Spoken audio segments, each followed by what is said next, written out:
everybody. You know our ambassador to Scotland, and it's great to be in Scotland. We are going to be meeting with the Prime Minister, I guess tomorrow, a little bit tomorrow and the next day.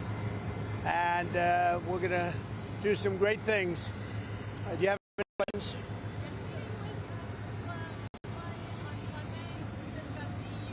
What? Yes. I'll be meeting with the EU on Sunday, and we'll be working on a deal. We'll see if we make a deal. Ursula will be here, highly respected woman, so we look forward to that. That'll be good.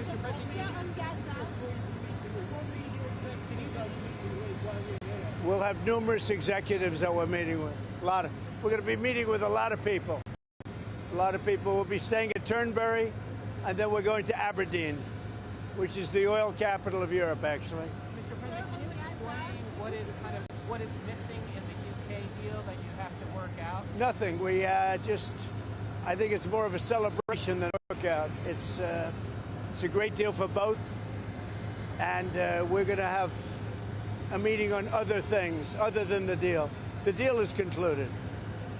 So on Gaza, the French President Emmanuel Macron just said that France will officially recognize the Palestinian state.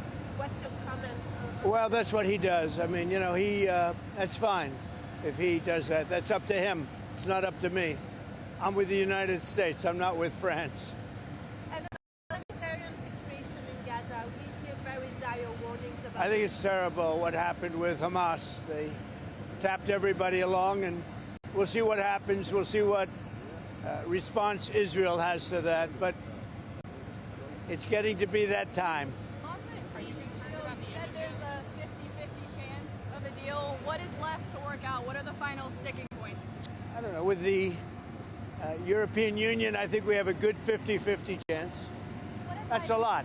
What are the sticking points that you Well, still I don't need want to tell work you out? what the sticking points are, but the sticking points are having to do with maybe 20 different things. You don't want to listen to all of them. Yes. What advice are you going to have for our Prime Minister about free speech? It's very important to people here. Well, it is, but I like your Prime Minister. He's slightly more liberal than I am, as you've probably heard, but he's a good man. He got a trade deal done. And, you know, they've been working on this deal for 12 years. He got it done. It's a good deal. It's a good deal for the UK. So, no, I'll be seeing him tomorrow, I guess, tomorrow evening. And this is our wonderful ambassador, as you know. He's doing a good job. He's a very, very successful man. He'll be doing a good job. The Royal and Ancient says you're going to have to improve infrastructure at Turnberry to bring the Open back. Is that something you're going to I don't know.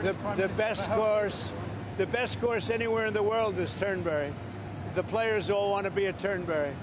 Everybody wants to be at Turnberry, so we'll see how that works out. The infrastructure needs to be I think the infrastructure in the course is good. In fact, the Royal and Ancient, I don't know if you're aware of this, they spent a lot of money, hundreds of thousands of dollars, or probably into the millions of dollars, and they've laid all the wire for television and for electricity under the holes of Turnberry, so that when the Open gets there, they have it all done. They paid for that. We're talking about roads and railway stations. Well, I don't know. See, I don't know what you can do. All I can tell you is that it would be the best place anywhere in your country to have.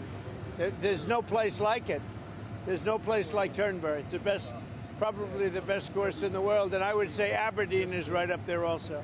Aberdeen's great. And while we're here, I'll be with my son, and he's going to cut a ribbon for the second course at Aberdeen, which is just about equal to the first. I mean, it's going to be a battle. You know, it's, as you know, they're very highly rated. And the second course is great. Sean Connery helped get me the permits. If it weren't for Sean Connery, we wouldn't have those great courses. Mr. President, do you read on your name appearing in the Epstein files ever?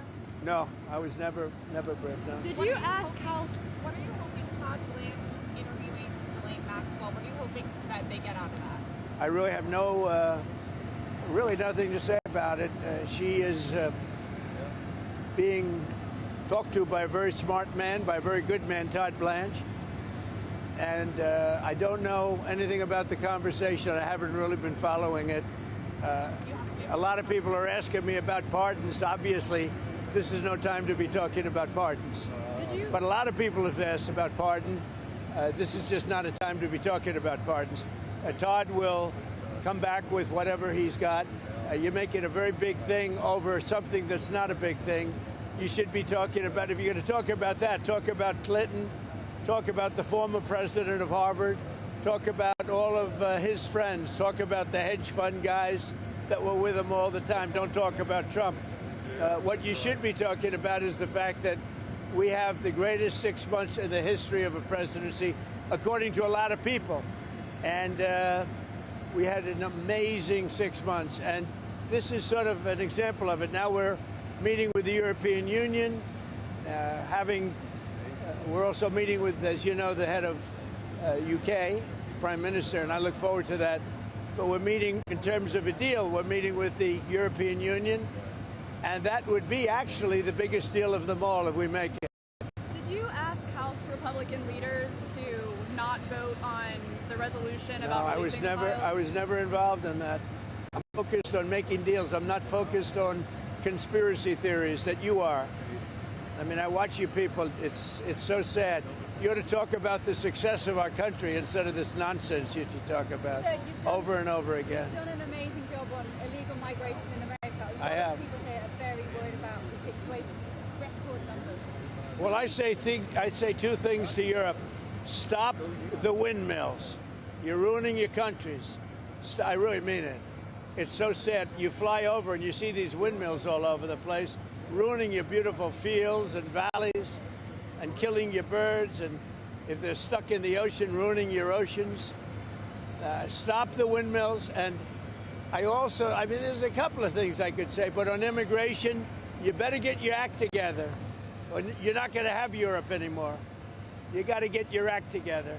And we, you know, as you know, last month we had nobody entering our country, nobody. Shut it down. And we took out a lot of bad people that got there with Biden. Biden was a total stiff. And what he allowed to happen, but you're allowing it to happen to your countries. And you got to stop this horrible invasion that's happening to Europe, many countries in Europe. Some people, some leaders have not let it happen. And they're not getting the proper credit they should. I could name them to you right now, but I'm not going to embarrass the other ones. But stop. This immigration is killing Europe. And the other thing, stop the windmills, killing the beauty of your countries. Thank you very much, everybody.